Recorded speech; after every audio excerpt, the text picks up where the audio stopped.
ሰላም ጣዕኒ ሃበላይ ዝኸበርኩም ዝኸበርክን ተመልከቲ ዩቲብ ሓድሽ ነገር ዝኾነ ሰብ ዝሓዞ ኣረኣያ ብዘየገድስ ብነፃ ናይ ምንቅስቓስ መሰል እተረጋግፅ ትግራይ ንምህናፅ ክንሰርሕ ኢና ክብሉ ፕሬዚዳንት ሌተናል ጀነራል ታደሰ ወረደ ገሊፆም። ፕሬዚዳንት ጀነራል ታደሰ ወረደ ነዚ ዝበሉ 6 ሚያዝያ 2017 ዓመተ ምህረት ንኣባላት ካቢኔ ጊዜያዊ ምሕዳር ትግራይ ናይ ዝቕፅል 3 ኣዋርሕ ኣንፈታትን ዋና ናይ ትኩረት ጉዳያትን ኣብ ዘቕርብሉ እዋን እዩ። ጊዜያዊ ምሕዳር ትግራይ ኣብ ዝቕፅሉ 3 ኣዋርሕ ብዋናነት ምሕደራት ትግራይ ኣብ ምምሕያሽን ምልዋጥን ኣብ ምርጋፅ ሰላምን ድሕነትን ልምዓት ምንቕቓሕ ኢኮኖሚ ትግራይን ኣብ ምርጋፅ ልዕልነት ሕግን ምፍፃም ውዕል ፕሪቶርያን ልዑል ትኹረት ተገይሩ ከም ዝስራሕ ፕሬዚዳንት ታደሰ ኣብሪሆም እዮም። ኣብ ምሕደራት ዝረኣዩ ዓበይቲ ፀገማት ብምፍላይን እቶም ዝረኣዩ ቀንዲ ናይ ምክፍፋል ምድፍፋእን ምጥቕቓዕን ተግባራት ደው ክብሉ ብምግባር ኣብ ሓበራዊ እኩልነትን ዓሲልና ክንግስግስ ይግባእ ዝበሉ እቶም ፕሬዚዳንት ኣብ ጣብያን ወረዳን ዘሎ ዘይምርግጋዕን ናይ ምጥቕቓዕን ተርእዮታት ከም ዘሎ ብምሕባር እዚ ድማ ንትግራይ ስለ ዘይጠቅም ሓደ ነቲ ሓደ ዝፀርገሉ ኩነታት ክህሉ ከም ዘይግባእ ሓቢሮም እዮም። ኣብዚ እዋን ኣብ ትግራይ ንኩሉ ትግራዋይ ዝጠምር ማእኸል ይጎድል ምህላው ዝሓበሩ ፕሬዚዳንት ታደሰ ወረደ እቲ ጊዜያዊ ምሕዳር ንኩሉ ዝሓቁፍን ኩሉ ዝቕበሎን ክኸውን ምግባር ቁልፊ ናይ ትኩረት ነጥቢ ምዃኑ ገሊፆም እዮም። እዚ ኣብ ማእኸል ጥራሕ ዘይኮነስ ክሳብ ወረዳን ጣብያን ክወርድ ከም ዝግባእ ፕሬዚዳንት ታደሰ ወሲኾም ገሊፆም። ብብርኪ ትግራይ ብሄራዊ ዋዕላ ብምክያድ ከም ብሄር ሕልውናን ድሕነትናን ኣብ ዝውስኑ ኣጀንዳታት ብሄራዊ ምርዳእ ንምፍጣር ከም ዝስራሕ ኣመልኪቶም እዮም። እዞም ህዝባዊ ዋዕላታት ብብርኪ ዞባን ወረዳ ንምክያድ ትልሚ ከም ተተሓዘ ብምሕባር ካብቶም መድረኻት ዝርከቡ ሓሳባት ድማ ጠሚርካን ወዲብካን ንናይ ትግራይ ምሕደራ ፀገም መፍትሒ ኣብ ምግባር ቁልፊ መደብ ናይ ዝቕፅል 3 ወርሒ ምዃኑ ኣመላኺቶም እዮም። መንነት ትግራዋይነት ብኸባብነት ዝንፀባረቐሉ ኩነታት ከም ዘሎ ተገንዚብካ ብፍላይ ድማ ናይ ውልቀ ሰባት እዩ ከይበልካ ምክንያቱ ሳዕቤኑ ብምዕማቕ ብምርዳእ ምፍታሕ የድሊ ዝበሉ ፕሬዚዳንት ሌተናል ጀነራል ታደሰ ትግራዋይነትን ትግራይን ኣብ ዝሓለፈ 30 ወይ ገለ ዓመታት ዝተፈጠረ ዘይኮነስ ናይ ዘመናት ዝተሃነፀ ፅኑዕ መሰረት እዩ ኢሎም እዮም። ኣብ ህዝቢ ዘሎ ሓቅታትን ስጋኣታትን ክወፁ ምግባርን ምልላይን ካብ ዝተበጊስካ ድማ ክግበር ዘለዎ ብመልክዕ ፖሊስን መደብን ኣዳሊኻ እርማት ክግበር እዩ። ናይዚ ዕላማ ድማ ኣብ ትግራዋይነት ክፍጠር ዝኽእል ናይ ከባቢያውነት ፀገም ካብ ሱር ብምፍታሕ ሓድነት ህዝብና ንምብራኽ ምዃኑ ተዛሪቦም። ፖለቲካ ትግራይ ኣብ ክልተ ዋልታ ጫፍ ዝረገፀ እዩ ዝበሉ እቶም ፕሬዚዳንት ነዚ ምዑሪ ንምግባር ድማ ከም ህዝቢ ብሄራዊ ዕርቂ ምፍፃም ዘድሊ ምዃኑ ኣብርዮም እዮም።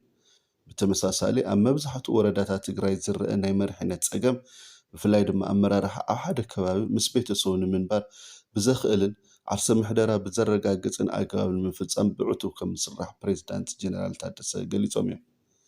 ጉዳይ ማሕበረሰብ ዲያስፖራ ትግራይ ኣብ ዝቕፅል 3 ወርሒ ክስርሑ ካብ ዝግብኦም ዕማማት ሓደ ምዃኑ ዝሓበሩ ጀነራል ታደሰ ደጋፍን ተቃዋምን ኮይኑ ኣብ ክልተ ተኸፋፊሉ ዘሎ ማሕበረሰብ ዲያስፖራ ናብ ሓደ ብሄራዊ ምርዳእ ክመፅእ ክስራሕ ኣለዎ ኢሎም ኣለዉ። ናይ ሰላምን ድሕነትን ጉዳይ ኣብዚ 3 ወርሒ ክጅመር ከም ዘለዎን ሰላም ድሕነትን ናይ ምርጋፅ ሓላፍነት ናይ መንግስቲ ስለ ዝኾነ ብዕቱብ ከም ዝስርሐሉ ዝጠቆሙ ፕሬዚዳንት ታደሰ ብፍላይ ዘሎ ናይ ስርቂ ሃንጊ ክትራን ወዘተ ተርእዮታት ንምዕጋትን ሰላም ምርጋዕን ንምፍጣርን ከም ዝስራሕ ኣመላኺቶም እዮም። ሰላምን ድሕነትን ንምርጋፅ ድማ ህዝቢ ምምሕዳርን ናይ ፀጥታ ሓይልን ተደጋጊፉ ክሰርሕ ዝኽእለሉ ስርዓት ክዝርጋሕ ኢሎም ኣለዉ። ምስ እዚ ኣተሓሒዞም ልዕልነት ሕጊ ኣብ ምርጋፅ ቀዳምነት ሂብካ ከም ዝስራሕን ትካላት ፍትሒ ካብ ዝኾነ ኢድ ኣእታውነት ነፃ ኮይኖም ልዕልነት ሕጊ ኣብ ምርጋፅ ንክሰርሑ ድማ መንግስቲ ግቡእ ከም ዘዋፅእ ፕሬዚዳንት ጀነራል ታደሰ ኣረጋጊፆም እዮም። ብካልእ ገፅ ኢንቨስትመንትን ኢኮኖሚን ትግራይ ንምንቕቓሕ ናይ ቀዳምነት ተዋሂብዎም ከም ዝስራሕ ብምሕባር ምስ ፌደራል መንግስትን ሰባፍትን ተጋሩን ከምኡ ድማ ኣብ ትግራይ ኢንቨስት ክገብሩ ምስ ዝደልዩ ኣካላት እናተላዘብካ ንምስራሕ ከም ዝተተለመ ገሊፆም እዮም። ኣብ ከይዲ ምስ ምሕደራ መሬት ዝተተሓዙ ፀገማት እውን ውሕሉልን ብዘየሻምን ምፍታሕ ከም ዘድሊ ገሊፆም እዮም።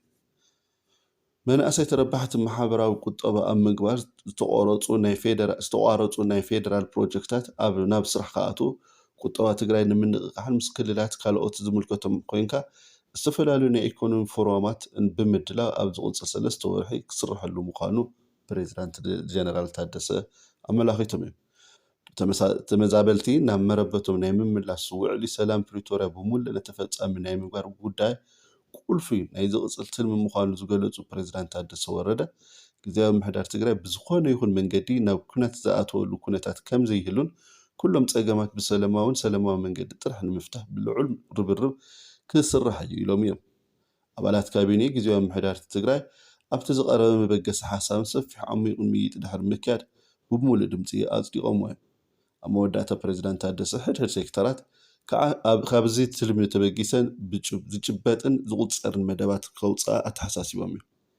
ፕሬዚዳንት ሌተና ጀነራል ታደሰ ወረደ ኣብ ዝቕፅሉ 3 ዋህረ ብዛዕባ ዝሰላሰሉ መደባትን ኣንፈታት ጊዜያዊ ምምሕዳር ትግራይ ኣመልኪቶም ኣብ ቀረባ መዓልቲ ንህዝቢ ትግራይ ዕላዊ ክገብሩ ምዃኖም ቤት ጽሕፈት ፕሬዚዳንት ኣብ ዘውፅኦ ሓበሬታ ኣመላኺቱ እዩ። እዚ ከምዚ ኢልና ሃሎ ስምምዕ ፕሪቶርያ ዘሎ ኩነታት ዘተሓሳስብ ስለ ዝኾነ ፓነል ኣፍሪካ ሕብረት ኣፍሪካ ቀልጢፉ ተኣኪቡ ክዝቲ ከም ዝግባእ ኣቦ ወንበር ውድብ ሕወሓት ፀዊዑ ኣሎ። ልዕሊ 2 ዓመት ዘቑፀረ ውዕሊ ስምምዕ ሰላም ፕሪቶርያ ክሳብ ሕዚ መሊኡ ኣይተፈፀመን። ዓበይቲ ዛዕባታት ዕላማታትን እቲ ውዕሊ ኣይተተግበረን። ብሰንኪ እዚ ድማ ብቐንዱ ህዝቢ ትግራይ ስዒቡ ድማ እቲ ተዋዓለ ውድብ ሕወሓት ኣብ ከቢድ ፀገም እዩ ዝርከብ። ስለዚ ኣቦ ወንበር ውድብ ሕወሓት ዶክተር ደብረጽዮን ገብረ ሚካኤል ላዕለዋይ ሓላፊ ኮሚቴ ምክትል ምርጋፅን ምክባርን ስምምዕ ፕሪቶርያ ተልእኾ ሕብረት ኣፍሪካ ኮይኖም ንዝተመደቡ ሜጀር ጀነራል ሳማድ ኣላዲ ኣክሶዴ ተቐቢሎም ኣዘራሪቦም። ከም ሓበሬታ ቤት ጽሕፈት ሕወሓት ዶክተር ደብረጽዮን ገብረ ሚካኤል ንሜጀር ጀነራል ሳማድ ኣላዴ ሰናይ እዋን ስራሕ ብምምናይ እቲ ኮሚቴ ተልእኾ ንምፍጻም ኣብ ዝግበር ምንቅስቓስ ደገፍ ሕወሓት ከም ዘይፍለዮ ገሊፆም እዮም። ኣብ ትሕቲ ወረርቲ ዝርከብ ህዝብና ይኹን ኣብ ቀረባ ብዘይውሑስ መንገዲ ናብ መረበቶም ክምለሱ ዝተገበሩ ወገናትና ኣብ ከቢድ ፀገም ከም ዝርከቡ ዝገለጹ ዶክተር ደብረጽዮን ዛጊድ ፖለቲካዊ ዘተ ዘይምጅማሩ ዝተሰረዘ ሕጋዊ ኣፍልጦ ፈራሚ ስምምዕ ፕሪቶርያ ዝኾነ ውድብ ሕወሓት ዘይምምላሱን ገሊጹ። ብሓፈሻ ኣብ ምትግባር ስምምዕ ፕሪቶርያ ዘሎ ኩነታት ዘተሓሳስብ ስለ ዝኾነ ፓነል ሕብረት ኣፍሪካ ቀልጢፉ ተኣኪቡ ክዝቲ ከም ዝግባእ ኣቦ ወንበር ውድብ ሕወሓት ዶክተር ደብረጽዮን ገብረ ሚካኤል ምፅውዖም እውን ተሓቢሩ እዩ።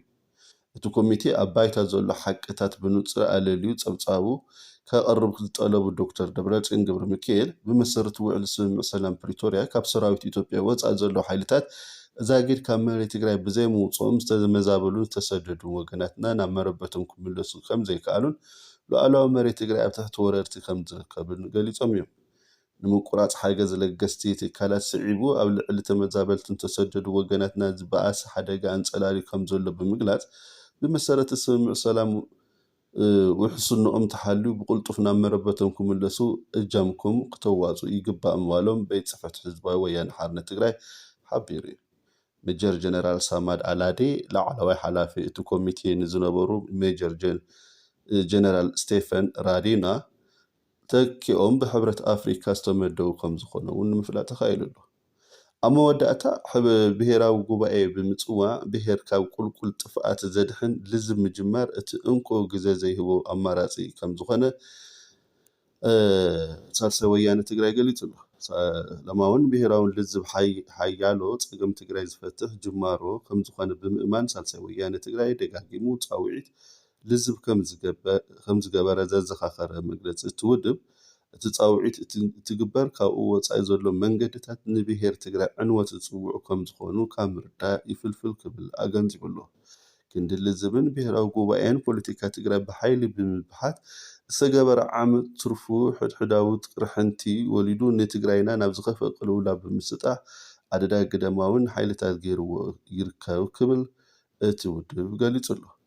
ብተወሳኺ እቲ ውድብ ኣብ ዘውፅኦ መግለፂ ኣብ ትግራይ ክሳብ ሕዚ ዝተፈፀሙ ክሕደታት ይኹን ንፅንተት ኣኻላይ ባይታ ዝፈጠሩ ፖለቲካዊ ድኽመታት ብስሩዕ መንገዲ ተፃርዮም ንታሪክ ይኹን ንፍርዲ ክሳብ ዝቐርብ እዚ ሕዚ ዝረአ ዘሎ ኣራዊታዊ ፖለቲካ ኣሳዳድን ተሳዳድን ዝበሎ ብህፁፅ ጠጠው ክብል ከም ዝግባእ ሳልሳይ ወያነ ትግራይ ይኣምን ኢሉ ኣሎ። ብሔራዊ ጉባኤ ብምፅዋዕ ብሔር ካብ ቁልቁለት ጥፉኣት ዘድሕን ልዝብ ምጅማር እቲ እንኮን ግዜ ዘይብሉን መማረፂ ከም ዝኾነ ድማ ሳልሳይ ወያነ ትግራይ ኣብ መግለፂኡ ጠቂሱ ኣሎ። ዝኸበርኩምን ዝኸበርክን ተመልከቲ ዩቲዩብ ሓድሽ ነገር እዚይቲ ሳብስክራይብ ላይክ ሼር ክትገብርዎ እናተላበኹ ኣብ ኮሜንት ርእቶኹም ክትፅሕፉ ደጊመ ይፅዋዕ። ምሳይ ስለ ፀናዕኹም ኣዝየ ዘመስግን ክብረት ይሃበለይ።